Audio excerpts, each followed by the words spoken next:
Um, Thank you, Commissioner. I'm going to deal with the question that was asked by SABC, Michelle Bewa, with regards to the traffic jams. It is a challenge that has been facing us. Remember, these borders, especially the land borders, were never meant for the traffic that they are carrying today. They were meant for something else. If you look, mostly all of them are a choke point.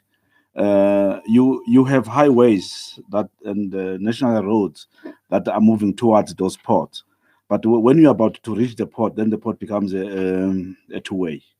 So that is our serious challenge that we've been having, and also those ports are back to back. In other words, there's no space between us and them. We can push traffic the way we want, but there's no space on the other side. However, we are engaging our counterpart.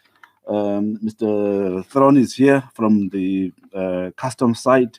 We've been working together with them, trying to come up with measures where if a truck has declared in South Africa, it should be also be declared on the other side. We have already come up with strategies with regards to Eswatini. We introduced the time release study with Eswatini just last month, where we are agreeing with them that whenever anything has been declared on their side, on the system, it will be also appear on our side. Then the truck won't stop, but they will just go through. The other challenge that we're having is that the trucks that you see on the road, you've got tipper trucks that are carrying chrome, wood, coal, and en route to Mozambique. Specifically, they are not en route to Mozambique. They're using Mozambique as a transit because they are just going to the Maputo harbor. So we have to talk to our neighbors because they've got also a priority that they want the cargo trucks and the trucks that are carrying food or whatever to be given priority. So those are the issues that we are dealing with on the ground.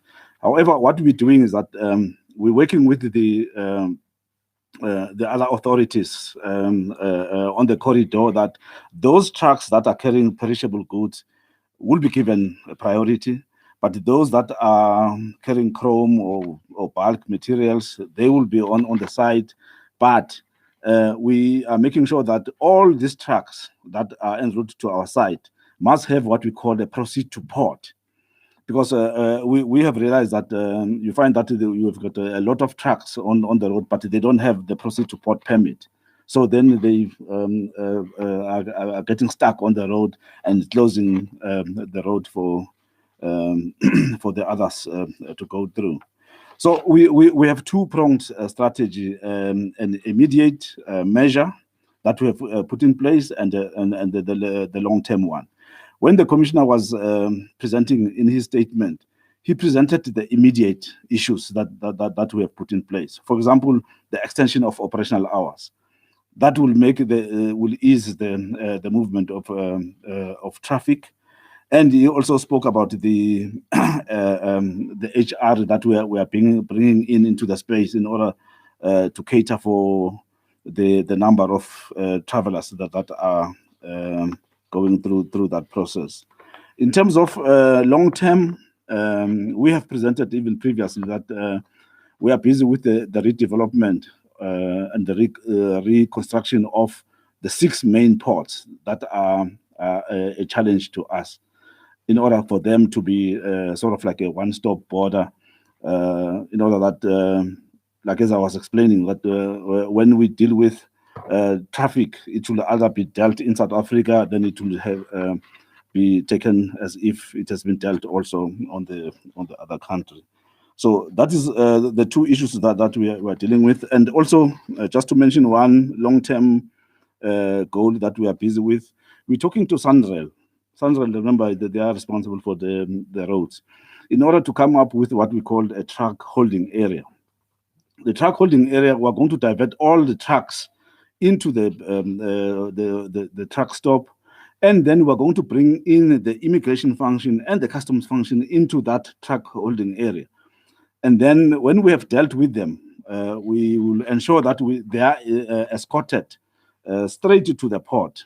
So the space between where the holding area is and the port, there will be no traffic because we will be controlling that situation. We have also brought in the police and traffic management, especially in the N4 corridor, which is and the N1, which is our main areas where we're having a problem. Is that the traffic will deal with the movement from the toll gates. There will be roadblocks, so there will be communication between the traffic officials and those that are in the border, just to ease that movement. It's not easy, but those are the measures that we have put in place to deal with those issues. I think, Commissioner, I might have, maybe I can ask Mr. Thron to come on and deal with some of the issues that I've just mentioned. Thank you.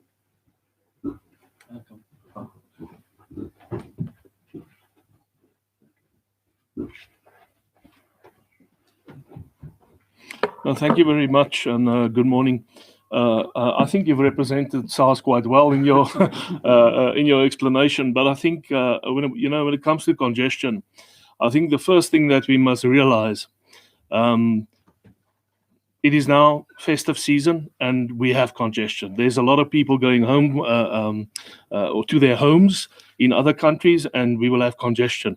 Often, we see the movies and things like that, and we see these big borders between America and Mexico, and there's movement, there's queues. So it is something that happens. So that's the first point I will raise. The second thing I would want to say that if we just remember a few years ago, we had a lot of complaints about Beitbridge, and there was a lot of pressure on all the different agencies operating at the border. And when they completed the redevelopment of the border on the Zimbabwean side, we have never heard anything from the media after that about any queues and anything of the sorts. So it is quite important to understand that what happens on the other side has an impact on what happens this side of the border. So just with reference to kind of the things that we're doing, I am a huge proponent of virtual non-stop borders. In other words, if we talk to what was explained by the General now, the key trick when it comes to commercial cargo is to do as much as possible away from the border. In other words, get all the documentation, get all the business processes completed, get your third-party data, etc., so that you can make an informed decision prior to the border by applying risk management techniques. And that's exactly what we are doing as South Africa, so that we can reserve the border for the exception. Today, at Lebombo, for argument's sake, if you take the time that consignment is processed at the border itself, would it be fair to say 4.5 minutes to 5 minutes? And that includes the customs process, and it includes also the immigration process. We've implemented initiatives very recently where we co-located within the gatehouses so that the driver does not have to leave his vehicle, and they can only enter the border if, to the point that the General raised, they have a proceed to port. So when it comes to cargo management from a SARS perspective, when we talk about our strategic intent and making it easy for trade, that's exactly what we're doing in the border. We're also doing some work right now to try and create a second and a third channel together with the Border Management Authority so that we can actually move more trucks through the border. We are not sure what the impact would be on the other side of the border, but time will tell. And we're constantly engaging them as well. So to the point I made, borders are busy places. Our job needs to be, how do we apply risk management? How do we utilize data? And how do we make our borders more effective in terms of decision-making for intervention? Thank you.